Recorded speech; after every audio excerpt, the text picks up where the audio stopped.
Happy weekend, sunshine. I hope that this finds you well, and I hope that you are going to really savor this weekend.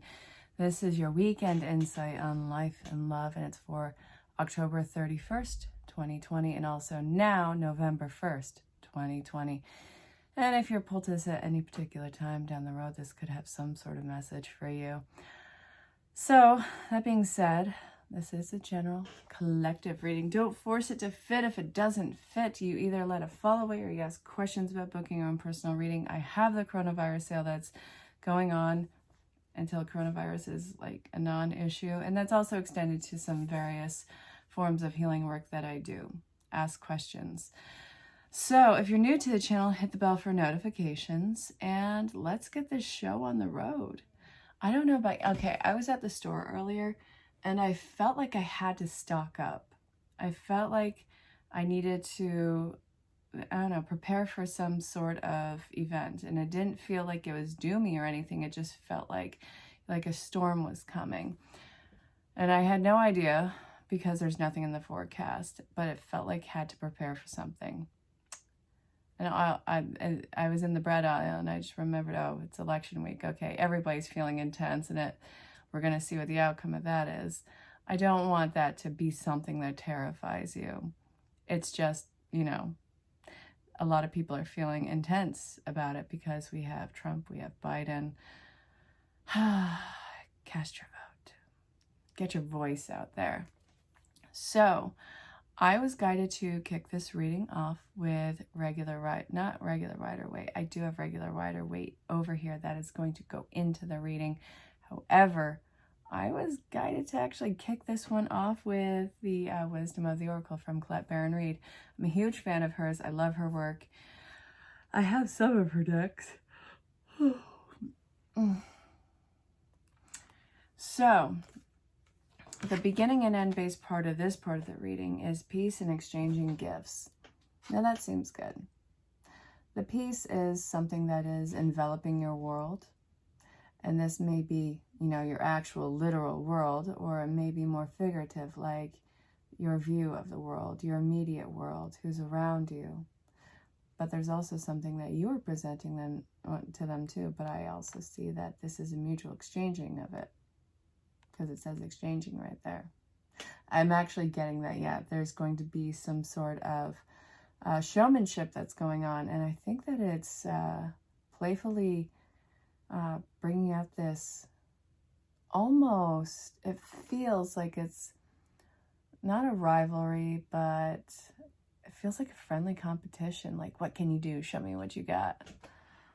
This is kind of cool going into the weekend. So then we have yin in reverse, come to the edge, and higher power. It's not a time to let your emotions get the best of you. I think that you've been wonderfully in your divine feminine. Now it's time to find the balance in the masculine aspect of yourself.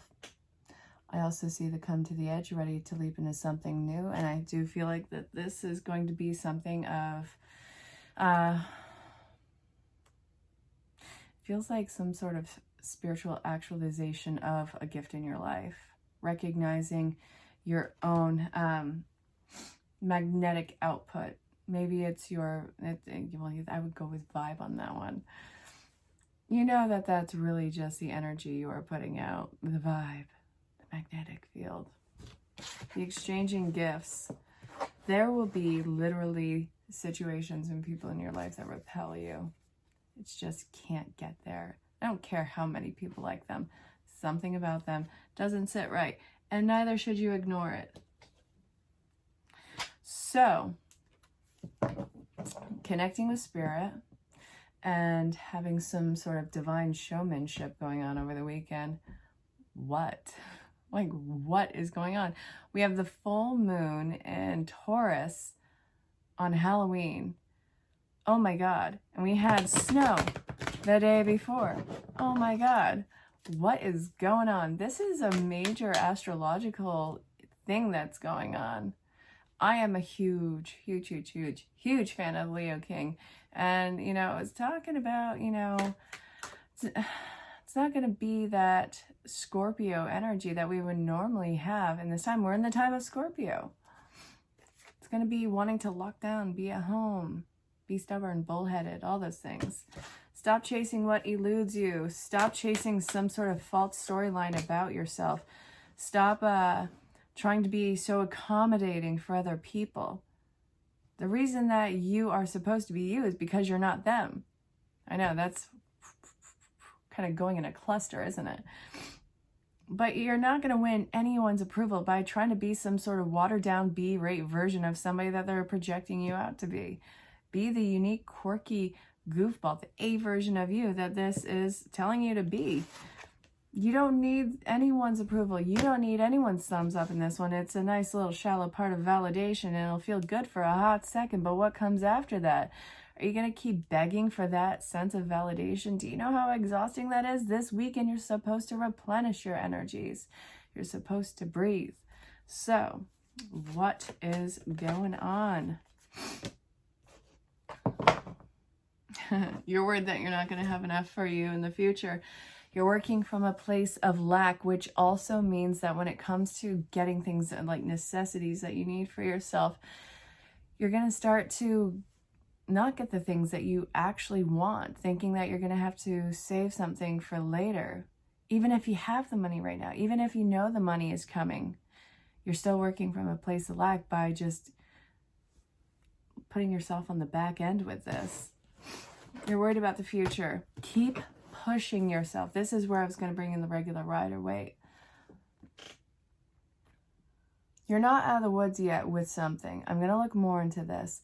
But this is telling you to keep asserting yourself and not really take anyone's manipulation tactics. It feels like emotional reassurance and validation. It's not. Keep asserting yourself and keep pushing yourself. There's something that's trying to break out of its shell with you, and it's going to be majorly long-term beneficial for you. And also, it's going to help you avoid disaster. This could be emotional disaster. It could be situational. But regardless, if you keep striving to be this projected situation or person for this, then you're going to fall flat on your face. This isn't going to help you at all. I guess we could play the devil's advocate and be like, okay, no, you trying to be everything that they want and need you to be is going to make you completely solidify exactly what you are not. And it'll take longer to get there, and you're going to hate every step of the way of it. But why would we do that? Avoid the disaster and don't play into anyone's games. I like the energy that you're getting back, but you got to be consistent with this because you're not out of the woods yet. It feels good because you're feeling the pressure alleviate. You're not out of the woods yet. And why am I getting the sniffle suddenly? Well, I don't know. Maybe it's because it's cold out. Maybe I'm just terrible with my circulation, and I really am. I'm known for being at least 10 degrees cooler than the room around me. Yeah. So, oh goodness, what disaster could you be avoiding? We're going to look at relationships and those disasters. And then we're going to look at situation. So if we're looking at a relationship disaster, what could you be avoiding by you continuously asserting yourself? You're avoiding excessive burdens, and it feels so juvenile how you're holding yourself back. I'm not calling you a baby, not calling you a child. I feel that the fear that you are being found out by this, by feeling like a fraud of some sort to this person, it's going to be the most burden on you, and it's going to be the most juvenile thing. It's like getting caught doing something that you're not supposed to and your parents about to scold you. You know what I'm saying? So, avoiding that disaster, because nobody needs that.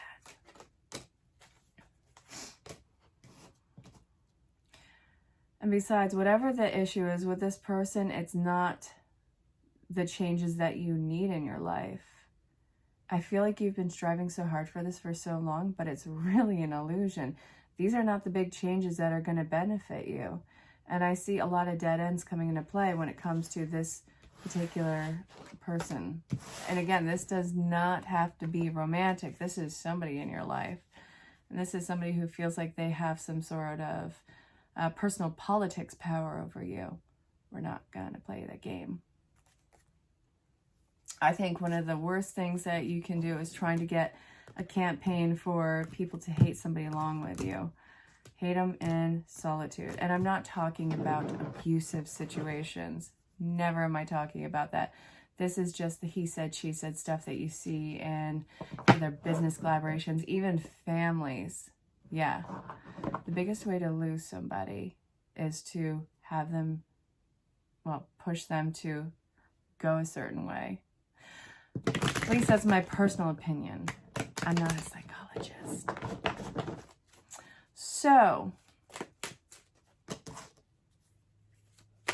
we have the Empress. Okay, so what's going to be our baby? It's coming in incredibly slow. This is something that is slow to warm up. If this is something even in your life, but I feel like it's something that you actually have to look forward to. Oh yeah, this is bringing up something cool that I saw on TikTok. Yeah, I love TikTok. Shush. So I was watching TikTok and they're talking about narcissists, which is a word that is just kind of making rain everywhere now. But it's so true. An accusation is the closest thing that you will get as a confession from a narcissist. How wild is that? That actually blew my mind. I don't think I've ever heard that cluster of words put like that before. And it's so true. Looking back at situations like that, it is so true. So,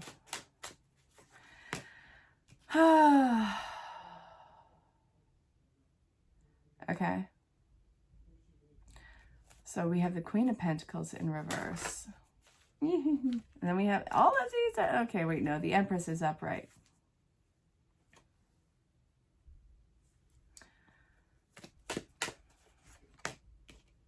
This is also why I feel like you're not out of the woods. While this wonderful situation of a personal connection in your life, whether it's romantic or not romantic, it's going to take a while to get to you.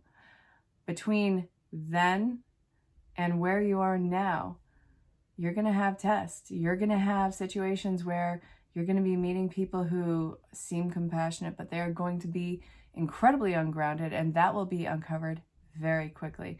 And then we have the Knight of Pentacles in reverse, and then we have the the Knight of Pentacles in reverse, then the Nine of Pentacles in reverse, which is really talking about not seeing any growth in this.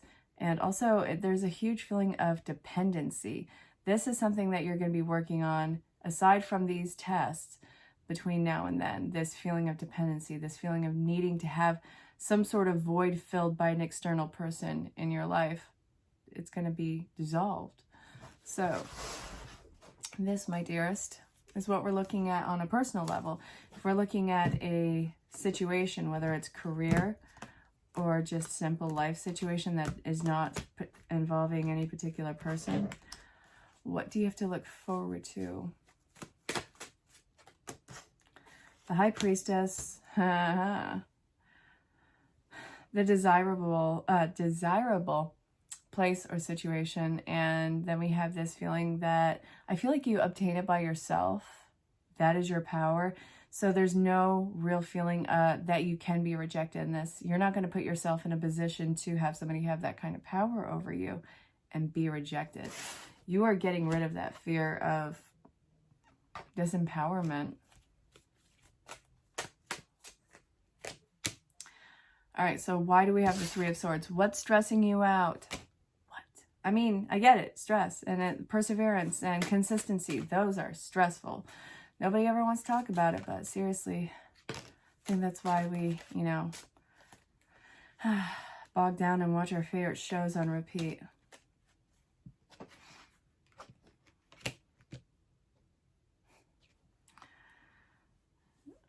So while you're getting this desirable situation, the stress is it's not going to be as news breaking as you thought it would be. It's going to be all your wishes fulfilled, but they're still going to feel like there's something missing, which is what we need to get to the bottom of probably right now. And again, your individual storyline is always going to be so much more detailed, in-depth, and intense. This is a general collective reading, and I love it. But again, take what resonates, let the rest fall away, or, you know, always ask questions about booking your own personal reading.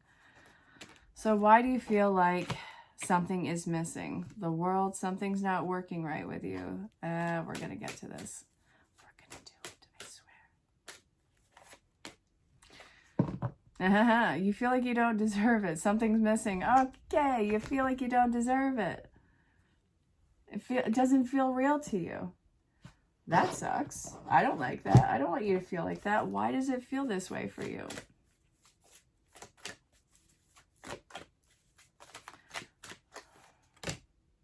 Because you are in victim mode. Playing the victim for positive feedback. Okay, form of self-pity, inability to maintain personal boundaries. You're stuck in victim mode. I hate it. I've been there. I get it. It sucks. And I know that at some point in the future, I will still feel like that. Something. It comes and it goes with any situation in life. It's our trigger points. We work on them until our last breath. We have the monk. So then we have the negative judgment of the physical world. Where does your imposter syndrome come from? Where? Why? Why is this a thing? Okay.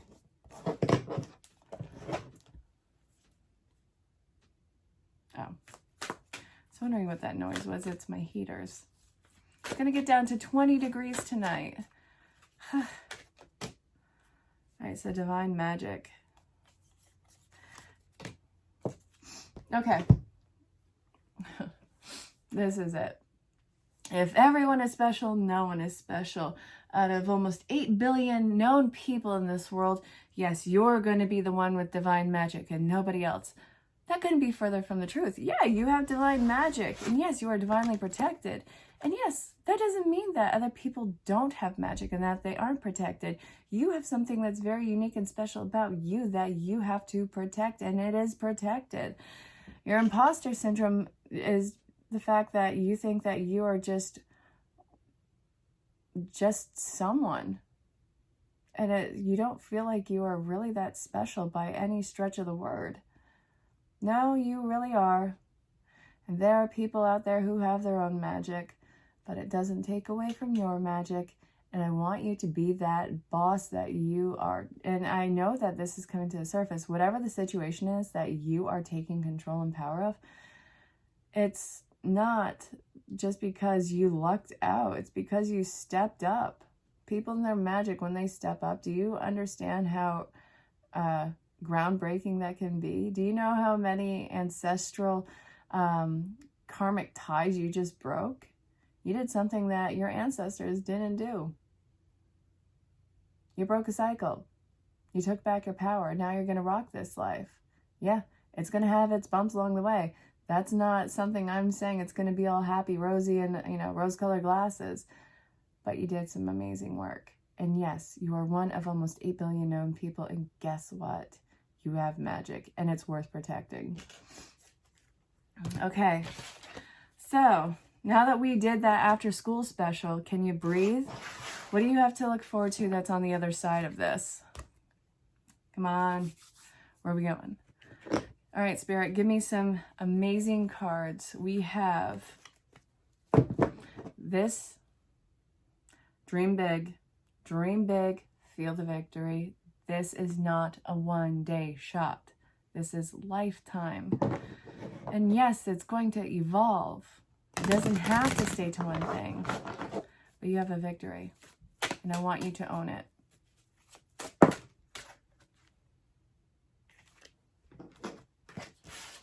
Oh, bam. Look at this. So the Lovers, love it. Big, massive changes. Complete harmonious situations. Soulmate energy. Soulmate twin flame, we go with that. I am so sick of the word twin flame. And I know that so many people who have been on that journey are sick of the word too. It's exasperating. I just want to say, these deep soul bonded connections, have it be that blanket title. It doesn't take away from its importance, but it's like so many words out there that are just being tossed around like popcorn. but it doesn't negate from it being important. Please don't think that I'm marginalizing relationships like that. I am such a hopeless romantic. I love love. I love all the ways it expresses itself. Why do we have the Sun card in reverse? Was it something I said? Come on. Why do we have the Sun card in reverse? How can we turn that frown upside down?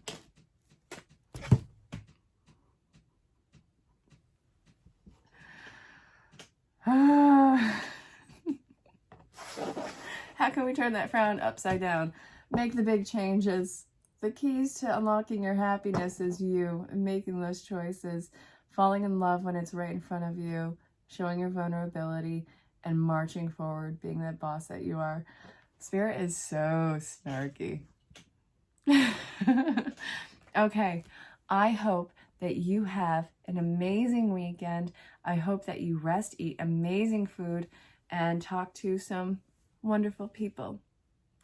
I will see you Sunday evening. Well, I'll be recording Sunday evening for the Monday readings. And if you have questions about booking your own personal reading, check the description below. My email address is provided, and you can find me on any social platform. So definitely PM, DM, reach out, say hello, let me know where you are in the world. And I really look forward to speaking with you. So until next time, stay safe, have fun, and know that you're greatly loved and appreciated.